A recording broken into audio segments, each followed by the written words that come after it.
Hi hello viewers, நான் உங்கள் சக்திவேல். இன்றைக்கி இந்த வீடியோவில் என்ன பார்க்க போகிறோம் அப்படின்னு பார்த்தீங்கன்னா, நம்ம எல்லார் வீட்லேயும் இருக்க வேண்டிய ஒரு முக்கியமான செடியை பற்றி பார்க்க போகிறோங்க. அந்த செடி வேறு ஒன்றும் இல்லைங்க, சுண்டக்காய் செடி தான்.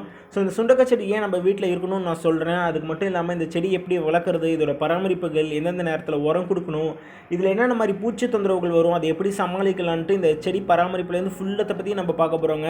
அண்ட் இந்த வீடியோ ஃபுல்லாக பாருங்கள், உங்களுக்கு ரொம்ப பயனுள்ளதாக இருக்கும்னு நம்புகிறேன். அண்ட் நம்ம சேனலை சப்ஸ்கிரைப் பண்ணிட்டு பக்கத்தில் இருக்க பெல் ஐக்கான் கிளிக் பண்ணுங்கள். அப்போ தான் புது வீடியோ அப்லோட் பண்ணணும் உங்களுக்கு நோட்டிஃபிகேஷன் வரும். வியூவர்ஸ், நம்ம வீடியோக்குள்ளே போகிறதுக்கு முன்னாடி ஒரு சின்னதாக ஒரு விஷயம், யூடியூப்ல வந்து பார்த்தீங்கன்னா ப்ரீமியர்ன்ற ஒரு ஆப்ஷன் எனேபிள் பண்ணியிருக்காங்க. இந்த ஆப்ஷன் என்ன பண்ணும் அப்படின்னு பார்த்தீங்கன்னா, வீடியோ வந்து ப்ளே ஆகிட்டு இருக்கும்போது நீங்கள் என் கூட லைவ்ல சேட் பண்ண முடியும். அந்த ஆப்ஷனை எனேபிள் பண்ணியிருக்காங்க. அது மட்டும் இல்லைங்க, இந்த ப்ரீமியர் ஆப்ஷன் எனேபிள் பண்ணிட்டு நான் வீடியோ அப்லோட் பண்ணிட்டேன்னு வச்சுக்கோங்களேன், இது ஷெடியூல் பண்ணுற மாதிரி தான். நான் முன்னாடியே வீடியோ அப்லோட் பண்ணி இந்த டைமுக்கு தான் வீடியோ அப்லோட் ஆக போகுதுன்ற மாதிரி நான் செட் பண்ணிட்டேன்னா அது உங்களுக்கு முன்னாடியே நோட்டிஃபிகேஷன் வந்துடும். இத்தனை மணிக்கு இந்த வீடியோ நான் வந்து அப்லோட் பண்ண போகிறேன் அப்படின்றது வந்து உங்களுக்கு முன்னாடியே உங்கள் ஆப்லேயோ இல்லை உங்கள் டெஸ்க்டாப்லேயோ வந்து நோட்டிஃபிகேஷன் வந்துடும். அந்த நோட்டிஃபிகேஷன் வந்ததுக்கப்புறம் அந்த டைமர் நீங்கள் செட் பண்ணிவிட்டு நீங்கள் கரெக்டாக அந்த டைமுக்கு நீங்கள் பார்க்கலாம். சுண்டக்காய் செடி வந்து பார்த்தீங்கன்னா ரொம்ப ஈஸியாகவே வளரக்கூடிய ஒரு செடி தாங்க. இது நீங்கள் வந்து ரோட்டில் பார்க்கலாம், வயல்வெளியில் பார்க்கலாம், நீங்கள் எல்லா இடத்துலையும் சாதாரணமாக பார்க்கக்கூடிய ஒரு செடி தான். இது வந்து பார்த்தீங்கன்னா கீழே வீட்டு தோட்டத்தில் நீங்கள் வச்சுருக்கீங்கன்னா இதுக்கு பெருசாக பராமரிப்புன்றது எதுவுமே தேவை கிடையாதுங்க. இதுவே நீங்கள் மாடி தோட்டத்தில் வைக்கிறீங்க அப்படின்னா உங்களுக்கு அப்போ தான் பராமரிப்பு தேவை. நீங்கள் கீழே வீட்டு தோட்டத்தில் வைக்கும் போது கூட பார்த்தீங்கன்னா பூச்செடிக்கும் போது உங்களுக்கு என்னென்ன பண்ணலான்றதை இதை சொல்கிறேன்.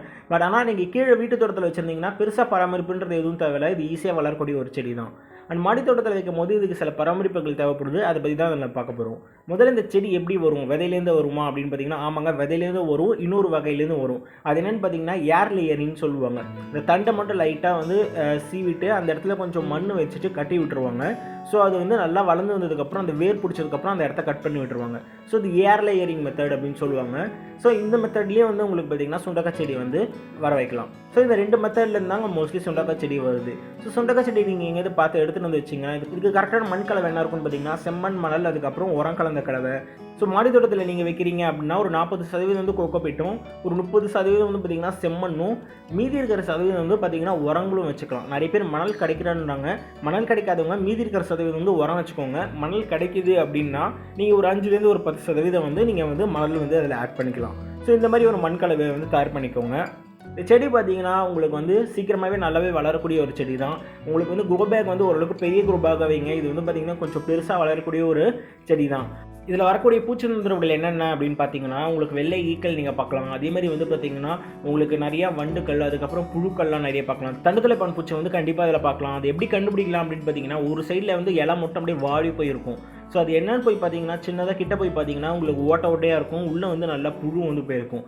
ஸோ அதை வந்து என்ன பண்ணணும் அப்படி வந்துச்சுன்னா அப்படின்னு பார்த்தீங்கன்னா, அந்த இடத்த உடச்சி விட்டுட்டு நல்லா வந்து நீம் ஆயில் ஸ்ப்ரே பண்ணி விடுங்க. உங்களுக்கு வந்து அது சீக்கிரமாகவே வந்து உங்களுக்கு அது சரியாயிடும். ஸோ அந்த மாதிரி தான் எங்கள் செடியிலே வந்தது. அதுக்கப்புறம் பார்த்தீங்கன்னா நல்லா நீம் ஆயில் ஸ்ப்ரே பண்ணி விட்டு திருப்பி இப்போ நல்லாவே காய்ச்சிட்டு இருக்கு. அண்ட் இதுக்கு வந்து இது தாங்க பர்ஃபெக்ட் சொல்யூஷன். மற்ற இதுக்கெலாம் வந்து பார்த்தீங்கன்னா உங்களுக்கு எல்லோ கலர் அட்டை வந்து சொல்லியிருக்கேன். ஸோ அது நான் ஆல்ரெடி ஒரு வீடியோ போட்டிருக்கேன். ஸோ அது நான் போட்டு இப்போ வந்து ஒரு 3 days இருக்கும். இப்போ பார்த்தீங்கன்னா அதோட அப்டேட்ஸ் நான் காட்டுறேன். இதில் எனக்கு நல்லாவே 3 நாளில் நிறைய பூச்சிகள் வந்து எனக்கு இதில் வந்து நிறையவே கேப்சர் ஆயிருக்கு. பார்த்தீங்கனாலே தெரியும். ஸோ இந்த பூச்சி வந்து உங்களுக்கு வந்து இந்த எல்லோ கலர் அட்டை வைக்கிறதுனால நிறைய பூச்சிகள் வந்து இதில் வந்து கண்ட்ரோல் ஆகிடும். ஸோ இந்த எல்லோ கலர் அட்டை நீங்கள் வந்து வாங்கணும்னா அதுக்கான லிங்க் நான் கீழே டிஸ்கிரிப்ஷனில் கொடுக்குறேன், போய் பாருங்கள். இது ரொம்பவே மாடி தோட்டத்தில் வச்சுருக்கவங்களுக்கு பூச்சி வந்து உங்களுக்கு வந்து கட்டுக்குள்ளே வர்றதுக்கு இது ரொம்ப பயனுள்ளதாக இருக்குங்க. ஸோ இந்த மாதிரி விஷயங்கள்லாம் வந்து இது பண்ணலாம். நீம் ஆயில் வந்து ஸ்ப்ரே பண்ணிகிட்டே வரலாம். இது மூலமாக வந்து பார்த்திங்கன்னா உங்களுக்கு பூச்சி தொந்தரவுலாம் ஓரளவுக்கு கட்டுப்படி ஆகிடும். ஸோ இதுக்கப்புறம் அடுத்தது உரங்கள் என்னென்ன காலங்களில் வைக்கணும் அப்படின்னு வந்து பார்த்திங்கன்னா, நீங்கள் மாடி தோட்டத்தில் வச்சுருக்கிறதுனால நீங்கள் ஒரு 15லேருந்து 20 நாளைக்கு ஒரு வாட்டி, ஏதாவது ஒரு கைப்பிடி அளவுக்கு, ரொம்பலாம் வைக்கணும்னு கூட அவசியம் இல்லைங்க, ஒரு கைப்பிடி அளவுக்காவது நீங்கள் உரங்களை வந்து 15லேருந்து 20 நாளைக்கு ஒரு வாட்டி கண்டிப்பாக வச்சே ஆகணும் எல்லா செடிகளுக்கும். ஸோ இந்த செடிகளுக்கு வந்து நீங்கள் வந்து ஒரு கைப்பிடி அளவுக்காவது உரம் வைங்க. இந்த சுண்டக்காயோட மருத்துவ குணங்கள் அப்படின்னு வந்து பார்த்திங்கன்னா இதில் விட்டமின்ஸ் நிறையா இருக்குங்க. அது மட்டும் இல்லைங்க, உங்களுக்கு வந்து இரும்பு சத்துக்கள் அதிகமாக இருக்குது, விட்டமின் பி, விட்டமின் சி அதிகமாக இருக்குது. அது மட்டும் இல்லைங்க, நீங்கள் ஷுகர் பேஷண்ட்டாக இருந்தீங்கன்னு வச்சுக்கோங்களேன், உங்களுக்கு வந்து அந்த சுண்டக்காய் வந்து வத்தல் போட்டு செய்வாங்க தெரியுமா, அந்த வத்தல் நீங்கள் வந்து நைட்டு வந்து நெய் விட்டு சாப்பிட்டே வந்தீங்கன்னா உங்களுக்கு வந்து அந்த வந்து டயபெட்டிஸ்லாம் வந்து ஓரளவுக்கு கண்ட்ரோலில் வரும்னு சொல்கிறாங்க. அது மட்டும் இல்லை, இதை வந்து பார்த்திங்கன்னா சுண்டக்காய் நல்லா கட் பண்ணிவிட்டு நல்லா புளிச்ச முறையில் போட்டு அதை வத்தல் பண்ணி வச்சுருந்தீங்கன்னு வச்சுக்கோங்க, செம்ம டேஸ்ட்டாக இருக்குங்க. புளிக்குழம்பு எல்லாம் பண்ணும்போது வந்து வேறு லெவல் டேஸ்ட் கொடுக்கும். அதேமாரி வந்து பார்த்திங்கன்னா வீட்டில் காய்கறி கூட்டெலாம் செய்வாங்களே, பீன்ஸு, கேரட்டு, அதுக்கப்புறம் வந்து உருளைக்கிழங்கு, முருங்கைக்காய் இதெல்லாம் போட்டு வந்து கூட்டு பண்ணும்போது அது கூடவே வந்து பார்த்திங்கன்னா இந்த சுண்டைக்காயும் ஆட் பண்ணிங்கன்னா டேஸ்ட்டு ரொம்ப சூப்பராக இருக்குங்க. இதை வந்து ட்ரை பண்ணி பாருங்கள். உங்களுக்கு வீட்டில் வந்து வளர்த்திங்கன்னா ரொம்பவே வந்து ஒரு அற்புதமான செடியாக இருக்கும்.